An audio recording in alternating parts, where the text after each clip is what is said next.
Welcome to the Whiskey, Jazz, and Leadership Podcast. Subscribe now so you don't miss a drop of straight talk you can't get anywhere else. We discuss the whiskeys to drink, music to listen to, and what it really takes to be an effective leader. I'm your host, Galen Bingham, the leadership strategist. Tonight's guest, former senior executive with Jack Daniels and Uncle Nearest Distilleries, principal of Moore Whiskey Consultancy, Sherrie Moore. Hey, what you drinking? I love it. I love it. I love it. You know, I want to go back to what you were saying about getting a coach, because that's what I do professionally. And so many people think, because of my background, 30 years in sales and sales leadership, working for some of the biggest brands on the planet, most of that time with Coca-Cola North America, people will think, wow, yeah, you might be a good coach, but what can you tell me about my industry? It's like I'm in hospital administration or I'm in aerospace technology. You don't know anything about that. And I love the way you said that it's really, you don't go to a coach for answers. You go to a coach. A good coach is a thinking partner with you to help you think through what you already know, in most cases, what you already know you need to do, and to give you the accountability for taking those steps. So talk a little bit about the value, some more of the value that you got from a coach, because the coach wasn't there to teach you about whiskey. No. But I'll tell you, when I had my project on to make changes in the warehouses, the $38 million cost savings, when we sit down about the project team, she said, "You need corporate engineering." And she named the guy. I go, "Corporate engineering doesn't want to be part of my team," because I felt so small. Us in Lynchburg and away from there. She goes, "No." And I go, "Why would I have him on here?" I said, I can get the Jack Daniel engineer. She said, "If he's there, then when your project's presented, he's already informed. So when it's presented to the senior management, he's on that committee and he's going to know about it." And I trusted her, but I was very nervous when I made a trip to Louisville to meet with him in person to ask him to be on the team. And she taught me the value of who to put on a project team. And I went to him and I was waiting for him to go, "Thank you, but I don't have time." And instead he goes, "I am so glad you asked me." He goes, "This is exciting." So then I went back to her and I go, "You are right. Let's do the rest of the team." And we did the strategy on the rest of the team. And I had hourly people, I had him, but I would have not gone there without her encouragement. And she was so good on strategy. I think that's the other one, is she taught me, you just don't bust in a room. You don't bust in a meeting. You don't bust in with a project. You have a strategy, not manipulation, but strategy. Who are the key players? Who do you talk to before the meeting? What do you do as follow up? The other thing she taught me, and it was a woman, but one thing she taught me is I used to always be taking notes. And and a lot of people don't like taking notes. And she goes, "There's power to the pen." She goes, "When you take notes and send out the meeting notes, you are able to put down who promised, and you have that accountability for them." Because we've all gone to meetings where everybody promised, and then you come back the next meeting and nobody followed up. But by taking notes, so I went to all the meetings and volunteered. I'll take notes. And I took notes because it helped add accountability to all of us, to me included. And we all get more done with that accountability. Yeah. So that's one of my stories. Another one is I was sitting there one day and we were working on what I wanted to do on reorganizing. And when I got through, I thought, she did not add anything to this. I already knew. But it took somebody to get it out by asking me the questions. And I think the other thing a coach does, not just accountability, but it gives you a neutral party. Because a lot of times when you're trying to talk to somebody at work, they have an agenda. So they may steer you a different way because it helps them. But that coach only wants what's best for you and the organization. Oh my gosh. Oh my, well, this is my life. You're talking about my life. This is my passion, coaching, and I love the fact that usually I only work with brilliant people. My clients tend to be brilliant. I usually get the PhDs, and I can barely spell what they're working on.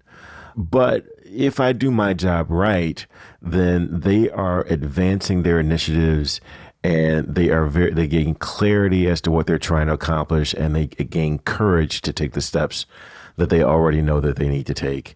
And so I love the way you're bringing that to life.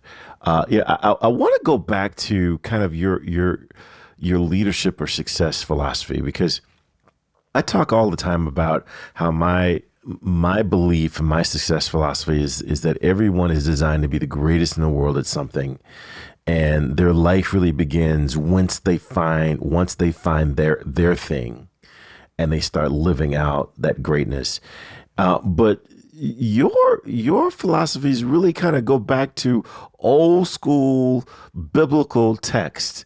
So talk a little bit about how you see success, and how does that tie back to the Bible?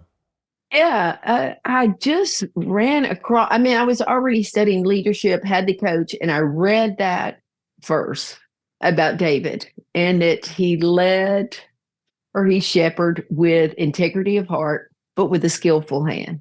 I have got to care about the people. I have got to be honest. I have to be ethical. I have to have integrity and see them as people, not just, oh gosh, as a number that I can get work out of, but as a person. So that told me to have heart. But then he was skillful. He led by being skillful by his hand. And I realized, which I already did, I have to work as hard and know as much as I can, because I can't expect them to do things that I'm too lazy to do. And the only way I can help the people under me is to give them good advice and to be able to sit with them and go, okay, here's what we need to do, and be that coach for them, because we can coach the people under us. Like stuff. Now, can I brag about some of my people that were under me? Please do, please do. Jeff Arnett, that ended up being master distiller at Jack Daniels and now is making his own brand. I hired him, and he had no whiskey experience, but he and I were able to come with a plan to get him educated. I knew he was smart. I knew he was bringing things that we needed. And I also hired Melvin Keebler. And you may not know Melvin, but you will when I tell you, he is now general manager of Jack Daniels. And and he's African American. He's probably the highest ranking African American in the operations part of the distilled spirits industry. And he is brilliant. But he also, and Jeff did too, has the culture, he's got the leadership. What he's brought to Jack Daniels has just been wonderful. So I think that's the other thing on leadership, is being able to hire people smarter than yourself. Which takes courage. I absolutely agree with you, but a lot of times I see folks who they get uncomfortable if someone below them on the org chart has an idea that they haven't thought of, or they have some insight that they haven't considered, because their positions suggest that only the leader should be the smartest person in the room. That's a big mistake. Yeah, it is. It is. And I'm proud of both of them. And like I said, they both came in without any whiskey experience. And, we made a plan for them, and they've both been very successful. So I'm proud of that. Not to brag on myself, but I am glad that I let my ego go over to the side, Yeah. because they're both good for the industry. We need people like them in the industry. Yeah. So what I hear you talking about right now is legacy. When you think about how far your legacy fingerprints reach, not only do you have your own storied career within Jack Daniels, which is probably as storied of a whiskey brand there is in the United States, you've also got fingerprints on the Uncle Nearest brand, which is, I mean, I don't know if there are any other awards that Fawn Weaver and Victoria Butler can win for that for their product. It's amazing. But then you've got people who are in leadership now that are in leadership because you saw something in them. How important is legacy to you? I've never thought of it like that, but I know the importance of having people that are bright and can bring something to your organization you don't have, even to the point of contractors. Had a lot of projects at Jack Daniels. I might not know roofs, but let me meet with three different roofing contractors and I can tell you which one's BS and which one knows roofs. Mm. So I think a lot of it is learning. You don't have to know everything, but if you can figure out who knows what you need. And I think it's the same thing when you're interviewing people. I just saw what Jeff could bring to us, Jeff Arnett, that we didn't have. And I was like, we've got to have him. Yeah. I usually ask my guests to think about like an invisible board of directors. So if you've got people in your mind that you continuously think about when you have to make tough decisions, for me, I've got celebrities, I've got people that I've only read about. Who are some folks that would be on your invisible board of directors, and why? Of course, I'm always going to have Stephen Covey. you know, I mean, he was very instrumental in me on the, those quadrants. And when I read anything on productivity and just how to think long term, I think of him. And it's one of the things I do when I go in, I'm doing consulting work. A lot of times I just got through doing it with a team. I assigned each of the department leaders a chapter and made them present it because the best way to learn is to teach and had each one of them do a thing because that's how it gets people out of just doing their to-do list, getting people out of doing their to-do list, which is so important. And so I love him because of the strategy. Jill Jones. Jill Jones was at Jack Daniels, and I watched her come in on finance and not know anything about whiskey, and become such a learner. And she ended up promoted up to, she was on the senior management. She's since retired, but she was such a good thinker. And to see somebody that smart bring herself down to ask somebody in Lynchburg like me, explain this to me. I love smart people that will go, I don't understand this. You just need to explain it to me. And of course, I loved explaining it to her. I love when people like that ask. So I admire her. And I'd have Malcolm Gladwell just so he could tell stories. Okay, well, I'm gonna step right into what you just described. I'm gonna ask you explain because we've had a couple of distilleries on the show, smaller distilleries, obviously smaller than Jack Daniels, but explain the difference between whiskey and bourbon, and just break it down to us. Whiskey is such a broad category and it encompasses a lot. You can have 2-year-old, you have to state the age, but bourbon has very strict guidelines. All right, you're going to have to be over 51% corn. You're going to, you have to distill under 160 proof. It can go in the bottle 80 proof and over. And then it has to be in a new charred barrel, no additives. You can't add anything to it. So this is bourbon, and it can be made in any state. Tennessee whiskey meets the same guidelines, +2. So Jack Daniels, George Dickel, they could call themselves a bourbon if they wanted to. They do, the additional step is go through the sugar maple charcoal, and also it has to be made in Tennessee to be Tennessee whiskey. So that is the difference. Now, I'm going to give a plug for Tennessee whiskey and my family. Can I? Please do. Okay. On Tennessee whiskey, what people don't realize is one of the journeys of it was in Pennsylvania, went to South Carolina, came to the Lynchburg area, probably before 1820.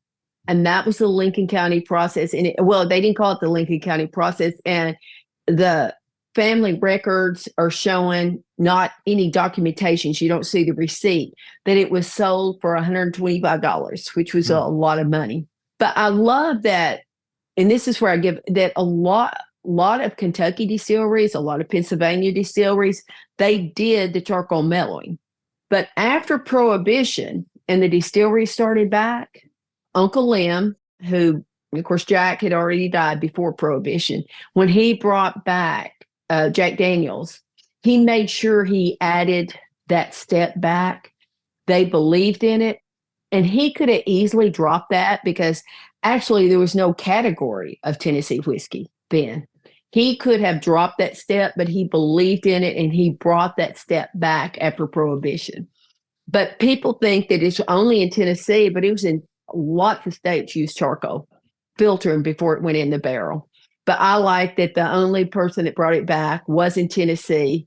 And of course, part of his marketing, he wanted to set himself apart from all the Kentucky, because then most of the distilleries were in Kentucky. So instead of doing bourbon, he had his son Reger go to the TTB office, the government office, and showed them. They did not create a category of Tennessee whiskey, but they did say there was a distinct difference before and after. Mm-hmm. So they allowed him to put Tennessee whiskey on the bottle. Wow, I love it. I just love the way that you seem to have this reservoir of history, just understanding not only how things work, but why they work that way. And you marry that with a passion for what you're doing that creates a very unique person. Oh, well, now some of this history has been in the last few years coming back into it because I just kind of took it for granted. I was so busy making it. So that's where having time, two things on that is, one of them is that, and I want to brag about this one. This was one of my fun things, is Brown-Forman made their own barrels. And I got to be on the team when we started toasting barrels. Well, I look back on that and it makes me reflect. Is we started toasting barrels. They bought Fetzer and Sonoma-Cutrer and we're going to make their own barrels and started Mendocino Cooperage. Well, they were learning toasting and we thought, well, if it works for wine, wonder what it does with whiskey. So we started experiments. And so we started, Brown-Forman started toasting barrels before anybody in the industry did, and had a proprietary instruments made. Nobody could go in the room. Well, I look back on that and I think we were really toasting barrels before, because the way you toasted you charred a barrel, and char is the black. Yeah. And I say toasting is a slow burn, and sourdough bread is good. But when you put sourdough bread in the oven and you toast it, all the sugars that are released and the caramel, how much better it is. So this is what I think happens when you toast. And so we've got better barrels now because of the toasting and the charring. But if you go back in history, the way they charred before was a slow fire going up. So just because they didn't have the automation, you were getting toasting when you were charring. But as we had gotten modern and we had the barrels running over a conveyor and a flame shooting up and burning it in 10 seconds or 12 seconds, we lost that toast. We think the toasting is new, but I think it is taking us back to the first barrels. But you have to kind of understand how they did it then, what we were doing in the 60s, 70s, and 80s, and then where we are now. So instead of something new, I think we're going back. So that's where I like to learn. One of the other things, if you look at distilleries in Tennessee, Lynchburg has a lot. You have Nelson Greenbrier. The same thing in Kentucky. If you look at it, a lot of them are where there's elevation changes. They get the pure water because it's coming out of these springs, but they didn't have electric pumps. So they had the elevation, because let me tell you what always works: gravity flow. Gravity. It works. And I think that's another reason you had the purity of the water, but you had this elevation. So you had your distillery here, you had your water coming in, and then it flowed down to, you put it in the barrel, and then you rolled your barrels down to the warehouse. Then it rolled to the dump room, and then you bottle it. So that elevation worked perfect because it saves so much work. Oh my gosh. I literally could talk to you all day and just and oh, I I'm like mean Rain Man. I'm Rain Man. oh my gosh. And this is the experience that I had when I was in that tasting line and you were just sharing. I'm like, what? Why does she know so much about whiskey? Oh, because I'm one of the people that's on the cover of that magazine that you're holding, smart person there. And I'm like, oh my gosh. So yeah, I want to continue this conversation. I want to touch on again this passion that I feel through this conversation. I feel through everything that we're talking about that you've got this passion. I want to talk to you about that, but I think we've given away enough for free. I got to bring you into the VIP room. But before we do, talk to me about more whiskey consulting and your tagline, because I love your tagline for non-marketing. You bill yourself as non-marketing, but I love your tagline. More whiskey. Everyone needs more whiskey, don't they?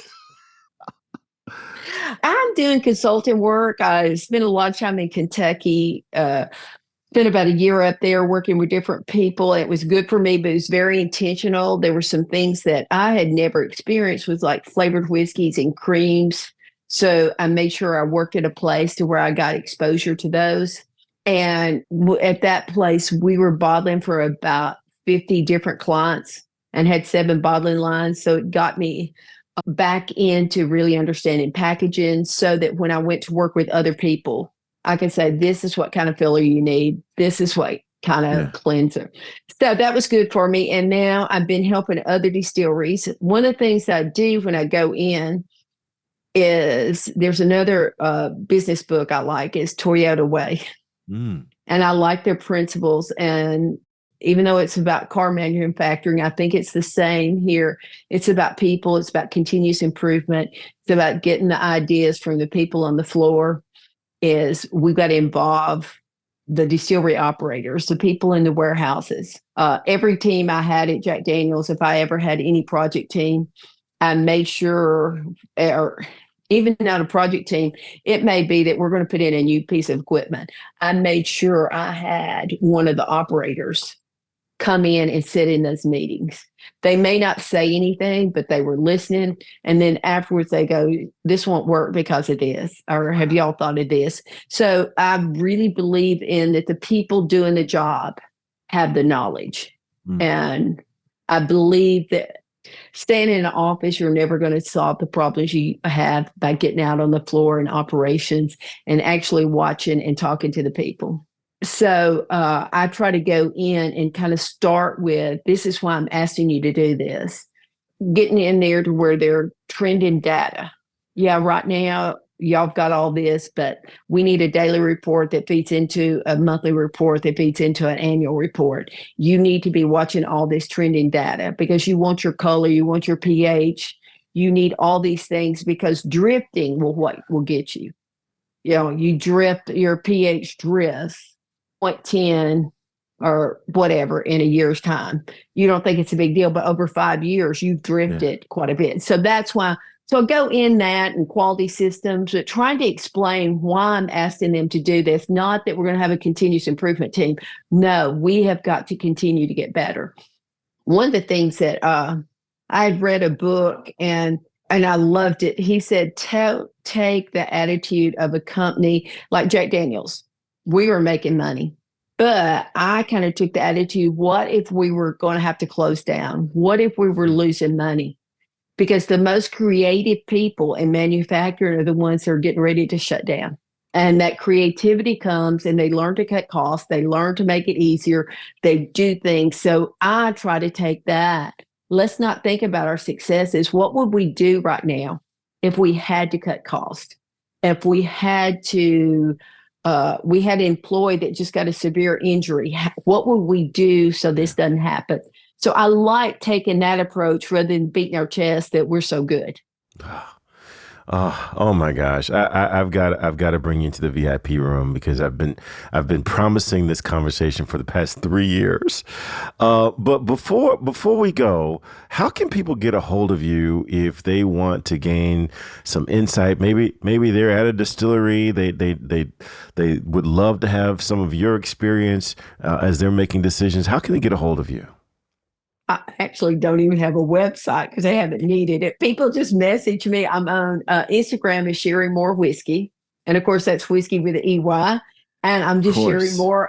Sherrie Moore on Facebook. And then I'm on LinkedIn. So that's where most people reach me is on LinkedIn. And then I network a lot, but I haven't done a website because I hadn't had to so far. Don't need to have one. Don't need to have one. Well, we have again. I have just everyone on my team knows that there has been one conversation I've been wanting to have for the past 3 or 4 years, and that is someone with your history, with your background. And I have again, I've had your picture on my wall since August 15, 2021, when we met. And I am just so excited to have had this conversation and to have you be part of Whiskey, Jazz, and Leadership. So, um, thank you so much. Raise your glass if there's anything left. If not, I'm going to go get more eyes. And let's take you into the VIP room. Okay. Cheers. Cheers.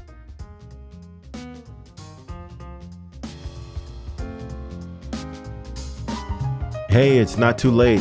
Hit that subscribe button so you're sure to catch the next episode. If you're really enjoying the vibe, leave us a review or become a VIP for guest and show exclusives. Cheers.